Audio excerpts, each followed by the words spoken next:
Salut à tous, c'est Louis, j'espère que vous allez bien. Aujourd'hui, nouvelle vidéo pour faire le point sur l'actualité du marché des cryptos. Comme vous le savez, le prix du Bitcoin connaît pas mal de volatilité en ce moment et ça peut être assez dangereux. On ira donc voir la courbe du Bitcoin sur plusieurs intervalles de temps pour essayer d'analyser les fluctuations futures. On ira aussi voir les indicateurs habituels pour avoir la tendance. Et enfin, on ira faire le point sur quelques altcoins dont j'ai déjà parlé pour voir comment ils évoluent.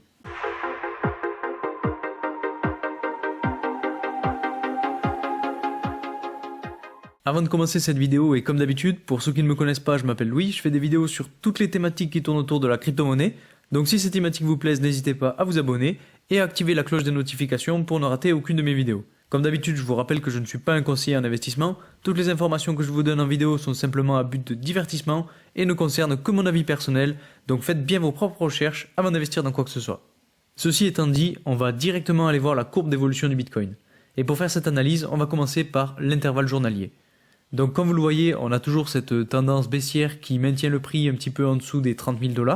Et actuellement, comme vous le voyez, on est en train de se faire supporter par la ligne de support à environ 28 600 $. Et ce qui pourrait se passer, c'est qu'on risque d'avoir une compression entre cette ligne de support à 28 600 et la ligne de tendance baissière qu'on a ici, et qui pourrait amener à du mouvement dans les prochains jours. Et ce qui pourrait donc potentiellement arriver selon moi, c'est que cette compression nous amène à faire quelque chose comme ça, et amène de la baisse sur le Bitcoin, et donc on pourrait continuer à évoluer à la baisse par palier. Vous voyez, j'ai tracé plusieurs lignes de support qui forment des paliers, et on pourrait peut-être voir petit à petit une descente en forme d'escalier qui pourrait un petit peu se traduire comme ceci. Donc là, on serait dans le deuxième palier, on viendrait tester cette ligne de résistance qui nous amènerait un petit peu plus bas, donc dans le dernier palier. On continuerait à latéraliser jusqu'à venir toucher à nouveau la ligne de résistance et potentiellement redescendre jusqu'au support à environ 25 200 $.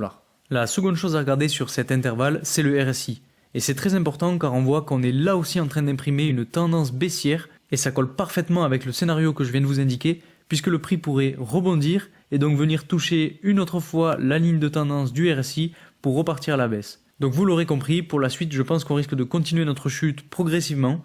On n'aura sans doute pas de chute brutale, mais plutôt une chute en pente douce jusqu'à arriver au croisement entre la ligne de support aux 25 200 $ et la ligne de tendance haussière qu'on a depuis un long moment. Ensuite, si on passe à une analyse plus court terme, donc avec des chandelles de 4 heures, on peut voir quelque chose qui est assez intéressant, c'est qu'on a une espèce de drapeau haussier qui est en train de se dessiner.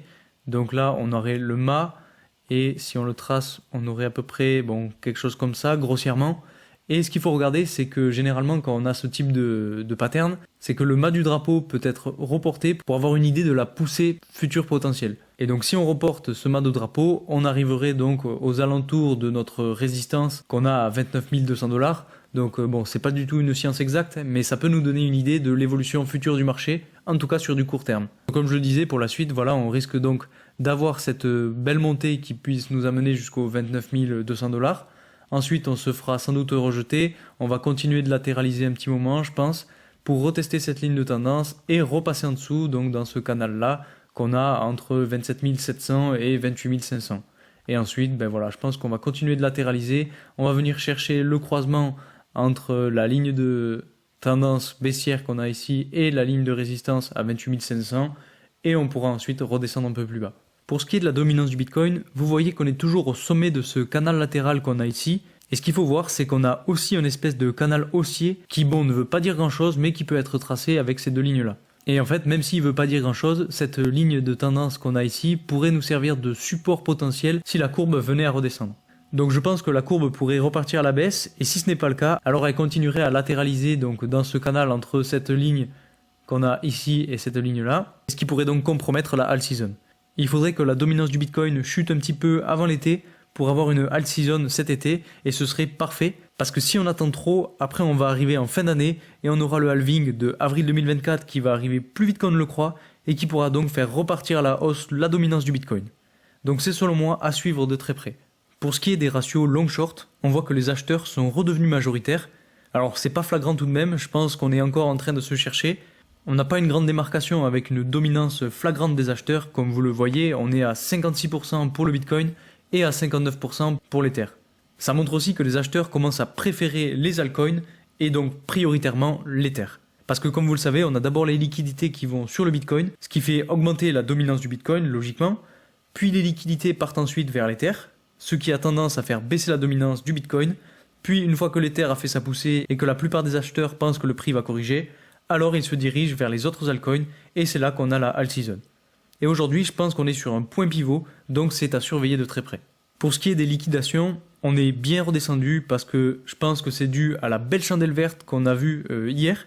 Et comme la plupart des gens sont acheteurs, moins de personnes se sont fait liquider, ce qui est logique. Par contre, ça ne m'étonnerait pas que ce week-end par exemple, on commence à voir des volumes de liquidation assez hauts, car selon moi, on va aller chercher le niveau de résistance de la tendance baissière, donc on aura une chandelle verte qui va inciter les acheteurs à continuer d'acheter, et malheureusement, c'est à ce moment-là qu'ils se feront liquider. Évidemment, je peux me tromper bien sûr, si on arrive à casser la tendance baissière, ça peut être une très bonne chose, mais honnêtement, j'y crois pas trop, surtout que quand on regarde le RSI, on voit qu'il n'est pas encore dans la zone de survente, donc on a encore un peu de marge avant de remonter. Et je vous ferai une vidéo actu aussi ce week-end pour voir si j'avais raison ou pas. Un autre indicateur aussi que je voulais vous montrer et que je n'ai pas encore parlé sur cette chaîne, c'est celui-ci. Alors attention, on est sur du très long terme et ça concerne donc la moyenne mobile des 200 dernières semaines. Vous voyez que c'est la première fois depuis 2012 qu'on est autant resté sous cette moyenne mobile. Comme vous le voyez, tous les points bleus qu'on a ici représentent donc le prix sous la moyenne mobile. Et donc ce mouvement a causé beaucoup d'incertitudes sur le marché, mais aujourd'hui ce qui est tout de même encourageant, c'est qu'on est repassé au-dessus de cette moyenne mobile, et comme on est sur du long terme et que le halving approche, je pense qu'on va réussir à se sortir définitivement de l'incertitude et repasser clairement au-dessus. Et enfin, pour ce qui est du Fear and Greed Index, ce qui est intéressant, c'est qu'on voit de plus en plus de vert. Alors je ne sais pas si c'est le calme avant la tempête, mais ça me paraît assez étonnant de voir les gens aussi enthousiastes. Alors bien évidemment, ça me fait plaisir, mais vous devez maintenant me connaître un petit peu, je préfère me méfier. C'est très probable qu'à partir de ce week-end, on voit un peu moins de vert sur ce graphique. Pour ceux qui veulent faire du trading, je vous rappelle que vous avez moins 10% sur vos frais, ainsi qu'un bonus pouvant aller jusqu'à 5000 $ sur la plateforme BitGet, avec mon lien de parrainage que je vous mets en description. Je pense que je vous ferai une vidéo la semaine prochaine pour vous montrer comment trader avec BitGet, donc n'hésitez pas à vous abonner pour ne pas rater ça. Maintenant qu'on a vu ces quelques indicateurs et comme promis, on va rapidement aller voir comment évoluent les quelques altcoins que je surveille en ce moment. D'ailleurs, n'hésitez pas à me mettre en commentaire les cryptos qui vous semblent sous-évalués en ce moment et qui sont à surveiller selon vous. Maintenant qu'on a vu ça, on va aller faire le tour un petit peu des quelques altcoins dont je vous parle depuis quelques jours. Donc on va commencer par FTM, donc Phantom. Là ce qui est très important à voir, c'est qu'on est arrivé pile au retest donc de cette ligne de support du coup qui était avant en ligne de résistance. Et donc vous voyez qu'on a latéralisé pendant un petit moment entre ces deux lignes, donc cette ligne de support à 0,19 et cette ligne de résistance à 0,39. On en est sorti, on y est re-rentré, puis on est ressorti, on l'a retesté, on est reparti à la hausse. Et là, on est actuellement encore en train de la retester. Donc on voit que c'est une ligne de support qui est assez forte. Et pour valider le pattern, il faut qu'on reparte à la hausse et qu'on arrive à casser notamment cette ligne de résistance là, qui a été très forte puisqu'elle a été ligne de résistance ici. Ici, elle a fait batailler un petit peu le prix. Elle a été ligne de résistance ici, ici et ici. Donc après, potentiellement que le prix pourrait rebondir et continuer à latéraliser dans ce canal comme on est en train de le faire depuis mi-mars environ. Pour ce qui est du NIR, on voit qu'on est venu casser donc cette ligne de support à peu près 1,8 $. Maintenant, le prochain niveau de support est à 1,7 $. Donc je pense que le prix va atteindre ce niveau de support. En plus de ça, si on regarde le RSI, on voit qu'il est assez bas. On est dans une zone de survente. Donc potentiellement que le prix va continuer de descendre, venir tester cette ligne de support et rebondir. Ensuite, pour ce qui est de AVAX, donc vous vous souvenez, j'avais tracé cette ligne de tendance haussière qu'on a ici. Et malheureusement, donc on est passé en dessous. Donc je pense qu'on va potentiellement venir retester cette ligne de support à environ 15,46 $. En plus, ça ne m'étonnerait pas parce que comme ça, on arriverait à la zone de survente pour le RSI. Et donc potentiellement ensuite, on aurait un rebond. Donc si on le trace, peut-être qu'on aura donc un rebond sur cette ligne de support. On viendra retester la ligne de tendance. On retournera sur la ligne de support. Et potentiellement qu'ensuite, on arrivera à repasser au-dessus de la ligne de résistance à 18 $. Ensuite, pour ce qui est de Matic, donc on a un petit peu la même chose que sur FTM. On a donc cette latéralisation du prix pendant un bon moment. Ensuite, on en est sorti. On est venu retester une première fois donc pour valider le pattern, mais malheureusement on n'a pas eu la poussée qu'on voulait. Et actuellement donc on est redescendu un petit peu et on vient retester donc cette ligne de support à 0,94 $. Et le prix a rebondi donc une première fois, une deuxième fois, une troisième fois. Et j'espère qu'avec le mouvement haussier et l'arrivée de la alt season, ça pourra amener à une belle poussée du prix vers le haut. En plus de ça, si on regarde le RSI, on voit qu'on est à la limite de la zone de survente, ce qui pourrait correspondre donc à un rebond du RSI et donc à un rebond du prix. Ensuite, pour ce qui est du GRT, donc on a à peu près la même chose que FTM et que Matic, donc c'est-à-dire une latéralisation dans une espèce de canal latéral entre 0,08 et 0,12. On est venu casser à la hausse le haut du canal pour retourner dedans, faire un fake out et revenir au-dessus. Et là, depuis, donc, on est venu retester plusieurs fois cette ligne de support à 0,12 $.